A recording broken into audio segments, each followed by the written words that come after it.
And at number 10, Jennifer Lawrence. This is one you know we had to include. Jen is known for her quirky and down-to-earth personality and not taking herself too seriously. She's also quite the klutz, which she proved after she tripped while walking up to the stage to accept her Oscar for Best Actress in 2013. After she got up to the stage, the crowd gave her a standing ovation, and she said, quote, "You guys are just standing because you feel bad that I fell and that's really embarrassing." And this isn't the only time that Jennifer has fallen. She actually fell at the Oscars again while on the red carpet a few years later. This Oscars klutziness has caused some to think she's just faking it all for press. At number 9, Hattie McDaniel. Back in 1940, legendary actress Hattie McDaniel was nominated for an Academy Award for her work in Gone with the Wind, and she actually ended up winning the Oscar. However, because of segregation at the time, she was almost unable to accept the award because she was black, and they almost didn't let her attend the ceremony. Back then, the venue where the award ceremony was held was a whites-only establishment, so people from the studio that made the film had to pull a lot of strings to get the actress in the building, and even then she wasn't allowed to sit with the rest of the cast of Gone with the Wind. Instead, she was seated in the far corner of the venue away from everyone else, but as long as she was there and able to accept the award, that was enough. She made history that night and caused scandal, but it just showed Hollywood that racism will never win.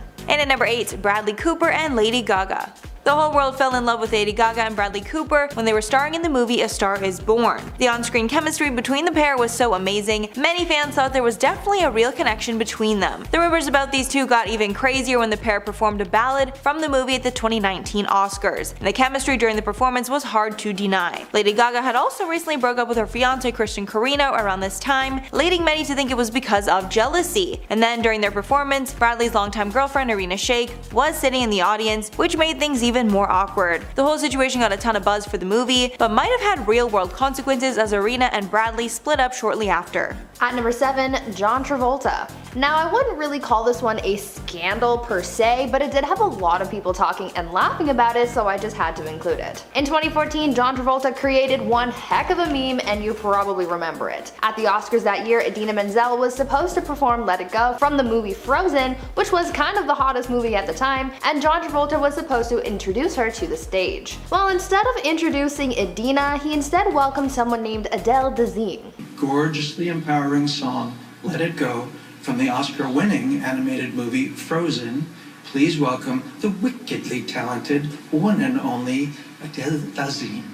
This mishap was incredibly embarrassing for both parties, as it created memes within minutes and was even the subject of a John Travolta name generator where it would scrabble your name like Adele Dazeem. Even though it was super cringy, there's actually an explanation for the whole unfortunate ordeal. According to John, Idina's name had been changed on the teleprompter at the last minute so that it was spelled phonetically because they didn't want to risk him messing it up. John hadn't rehearsed with the name spelt like that, so rather than the change help him out, it actually just made things so much worse, and Adele Dazeem was born.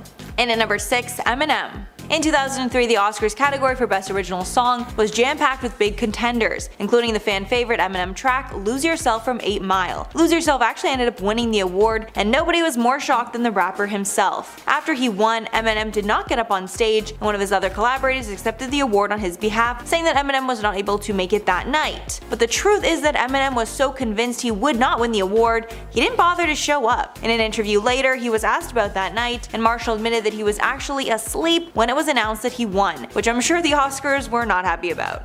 At number 5, Ryan Seacrest. This one is more of a personal scandal than a high-profile one, but I'm gonna tell you about it because my boy Ryan was super hurt by it. Imagine being invited to one of Hollywood's biggest events just to get kicked out moments after you arrive. Well, this is basically what happened to Ryan Seacrest, as he was invited to the Oscars award ceremony one year and was kicked out of the awards show shortly afterwards. According to Ryan, he was invited to the award show to provide the segue from the pre-show event to the main award show, which in itself is a pretty big honor, but after he completed his task, he went to go find a seat because he assumed that he would be staying for the rest of the show, but unfortunately that wasn't the case. While he was looking for a seat, he was approached by the event's ushers and managers and was told, quote, "Mr. Seacrest, your car is ready." He was a little confused and was like, no, what do you mean? I just opened the show," to which they replied with, quote, "We don't have a ticket for you, Ryan." He continued recounting that experience, saying, quote, "They put me in a car and they drove me out, and the next thing I know, I'm on Hollywood Boulevard going away from the Oscars, and the LAPD are on the corner, the windows down, and they say, 'Hey Ryan, you're going the wrong way,' and I say, 'No, I'm going the right way.' They sent me home to watch watch on television like everyone else. He was pretty butthurt about it and maybe still holds a grudge for that, but at least he was able to get comfy at home.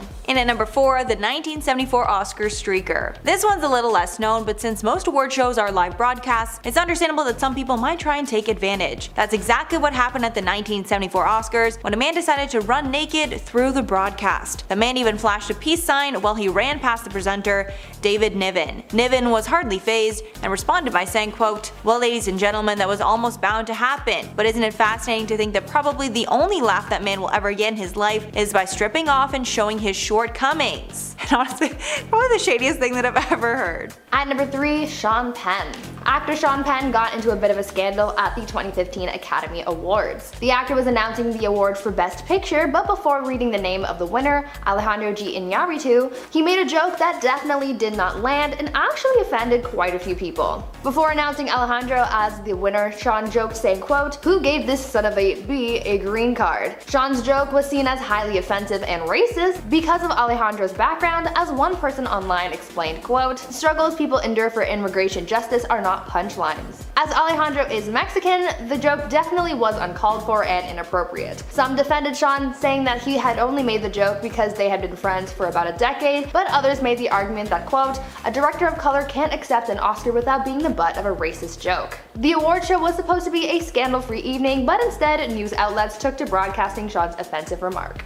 And at number 2, Marissa Tomei. Before we had the infamous Moonlight La La Land mix-up, there was a popular conspiracy theory going around claiming that Marissa Tomei did not actually win her 1993 Oscar. Instead, the presenter just said the wrong name and everyone went along with it. This theory was started because many were shocked to see that Tomei had won instead of her well-established competition. As well, following the event, The Hollywood Reporter printed a blind item about rumors that she hadn't really won. They claimed the presenter, Jack Palance, was too intoxicated to read it right, so he just read the last name as the winner. It was such a big rumor the Academy had to deny it many times. After the La La Land mix-up, we know that if she didn't really win, someone would have made it right. And finally in at number 1, Sacha Baron Cohen. Sacha Baron Cohen is quite the jokester and is known for his wild characters. From Bruno to Borat, he seems to almost always be in character, and this was seemingly no exception at the Academy Awards in 2012. Sacha was at the event and walked the red carpet in character as Admiral General Shahbaz Al-Addin from his film The Dictator, and along with being accompanied by 2 bodyguards, he had a prop with him, a golden urn filled with the pretend ashes of North Korean Premier Kim Jong-il. While walking the red carpet, he stopped to be interviewed by Ryan Seacrest, and then this happened.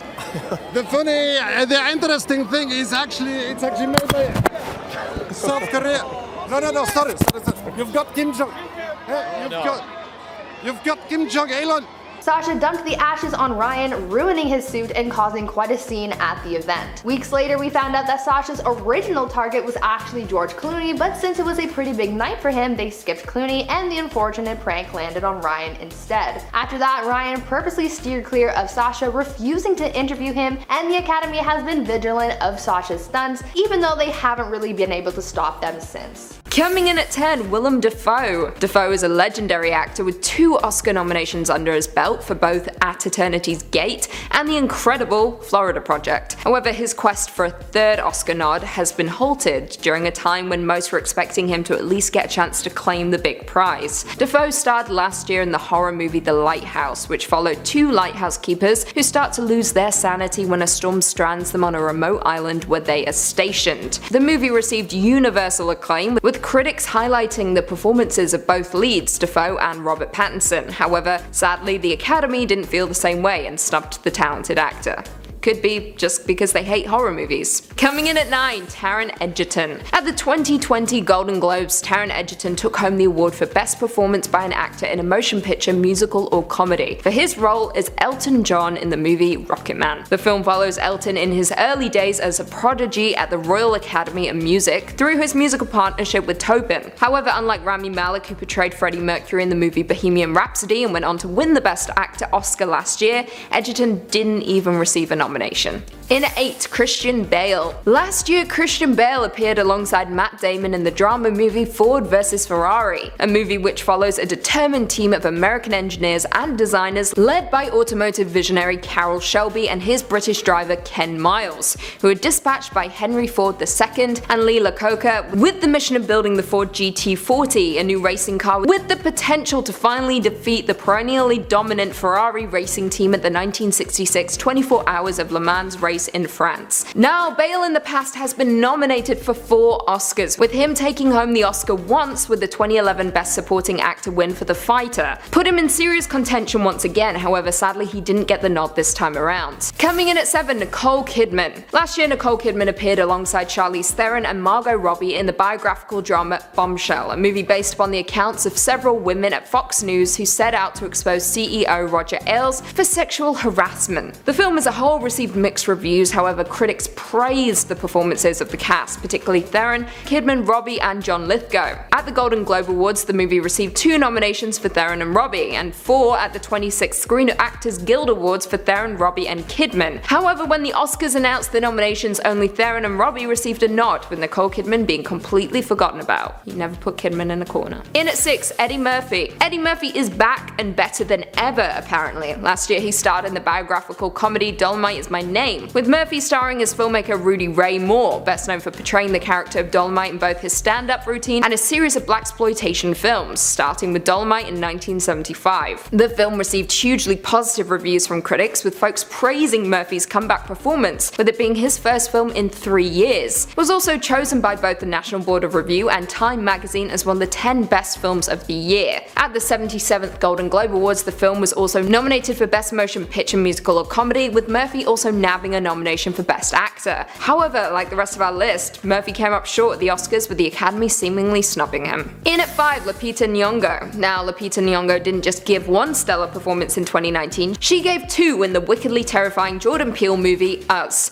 The film followed Adelaide Wilson and her family, who were attacked by a group of menacing doppelgangers. Now, Lupita played Adelaide and of course the doppelganger, and she was absolutely incredible in both roles. But sadly, the Academy didn't agree and denied the actress a second nomination after she won Best Supporting Actress for 12 Years a Slave back in 2013. In at 4, Adam Sandler. Adam Sandler received very rare critical acclaim for his performance in Uncut Gems, a movie that follows Howard Ratner, a jeweler and gambling addict in New York City's Diamond District, who gets in over his head with loan sharks and must retrieve an expensive gem he purchased in order to pay off his debts. Now, Sandler campaigned hard for a nomination, and longtime fans were there right alongside him, hoping the comedian could earn his very first nomination. However, Sandler sadly got no love from the Academy, upsetting a lot of fans and the movie. To be fair, it's hard to separate Sandler from his past, such as 50 First Dates, Happy Gilmore, and all the other he's done. In at number 3, Awkwafina. Now, this one is the most frustrating in my opinion, because how do you go from winning a Golden Globe to not even getting nominated for an Oscar? I just don't understand it. It reminds me of the time the Queen, Madonna, won the Golden Globe for Evita and then was snubbed for the Oscar when we all know she should have been nominated and should have won.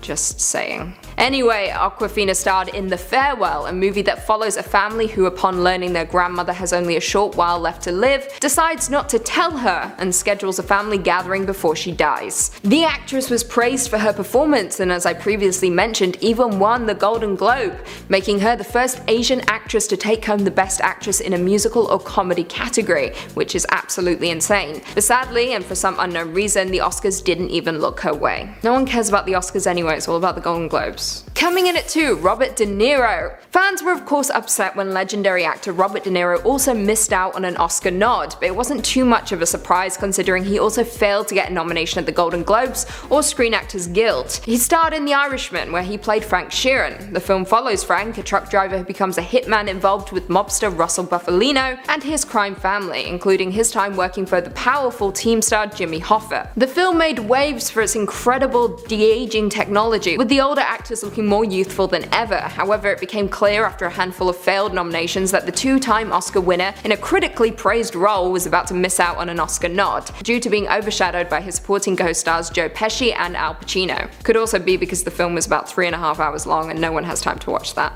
And finally coming in at number 1, J-Lo. It was widely predicted that Jennifer Lopez was going to receive a Best Supporting Actress nomination at the Oscars, as she did at the Golden Globes. The actress was of course nominated for her performance in Hustlers, where she played a stripper named Ramona Vega, with the plot following a crew of strippers in New York City who begin to steal money by drugging stock traders and CEOs who visit their club, and then running up their credit cards. J-Lo is absolutely phenomenal in this movie, with the actress even bringing home Screen Actors Guild, Critics' Choice and Golden Globe nominations. However, the Oscars turned a blind eye to the star's performance and snubbed her, with outcry immediately pouring out on social media. Lopez's snub particularly upset Tyler Perry, who said, I quote, "I'm upset, man. J-Lo didn't get nominated. Are you kidding me? She should have gotten nominated." I honestly couldn't agree more. Hustlers was by far one of my favorite movies of 2019, and that is saying something. I honestly thought it was gonna be and it was one of the best things I've ever seen. And J-Lo needs an Oscar. In at number 10, Roman Polanski.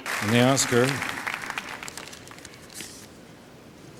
goes to Roman Polanski for The Pianist.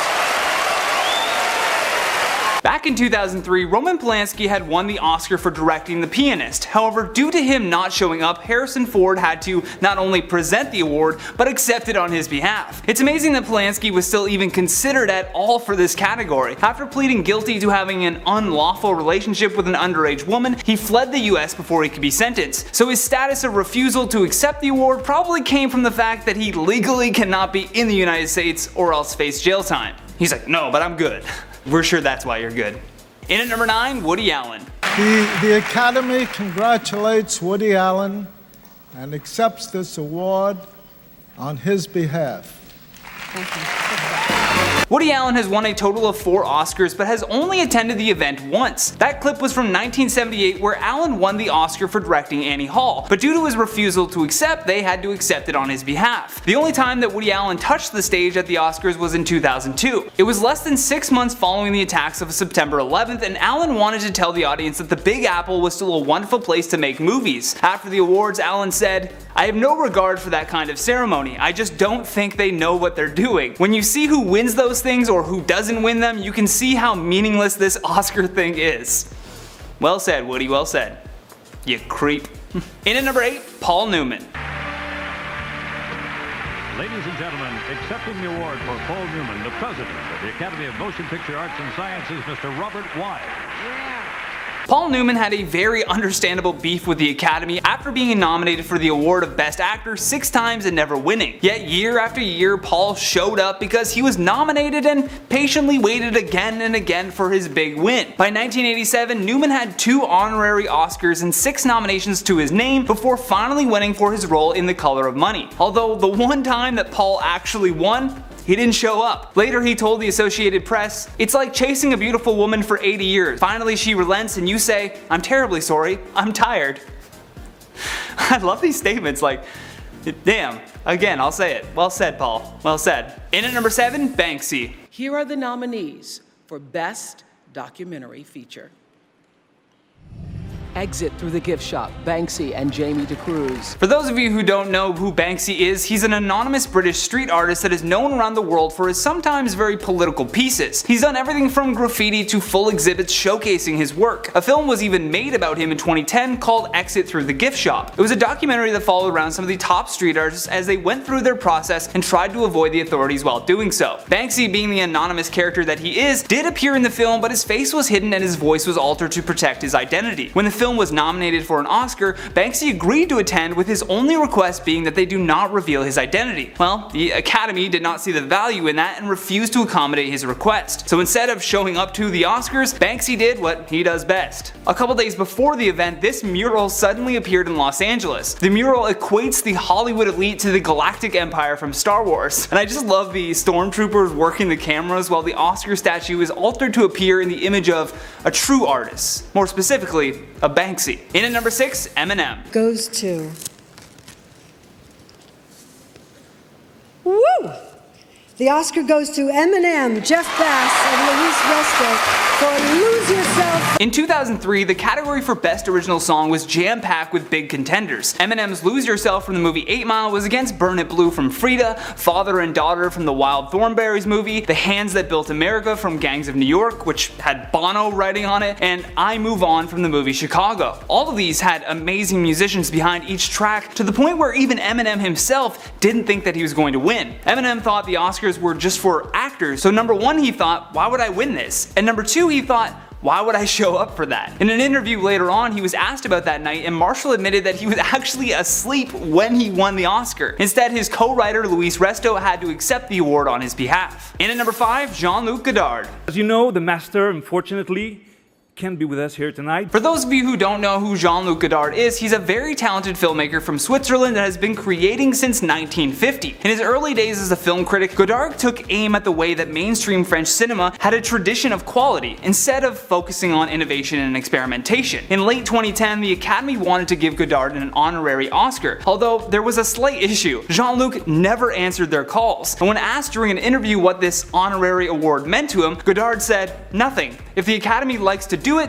let them do it. But I think it's strange. I asked myself, which of my films have they seen? Did they actually know my films?" And later on during that same interview, he was asked why he never attended, and to that, Godard said that he doesn't have a visa to fly into the US, nor does he want to apply for one, adding, "And I don't want to fly for that long." Fair enough, Jean-Luc, fair enough. In at number 4, Katharine Hepburn. There is Katharine Hepburn, One Golden Pond.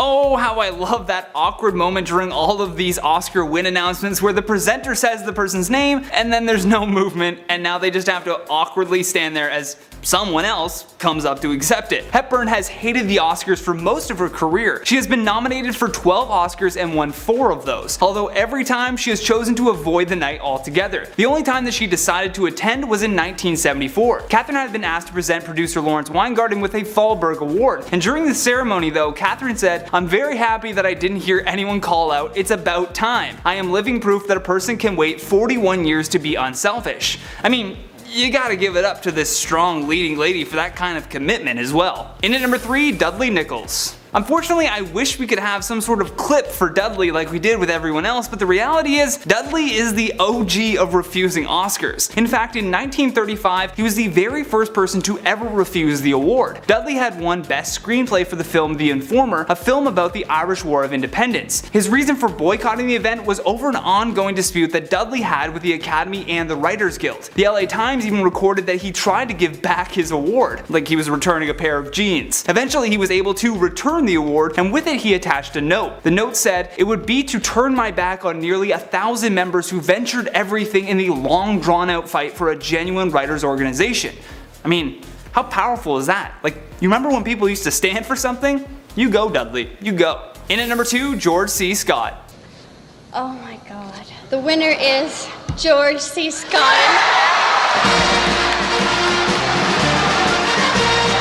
Accepting the coveted. Much like Dudley, George had a real problem with the Academy and the way they operated. In 1961, he received a nomination for Best Supporting Actor, but he told the Academy that he didn't want it. Furthermore, he told them that he disagreed on the principle of the award. George thought that the Oscars were simply a competition that pitted fellow actors against each other. Because of this controversy with the Academy, George would not be nominated again until 1971. However, the first year that they had him back in the nominations, this time it was for the Best Actor category, and sure enough, he won. And not only did he refuse to accept the award, or any of the nominations before that, he didn't show up at all. He went on again to insult the ceremony further, calling it, and I quote, "a 2-hour meat parade, a public display with contrived suspense for economic reasons." Powerful George C. Scott. I love that he decided to just dig his heels in further with his stance against the Oscars. Last but not least, in our number 1 spot, Marlon Brando.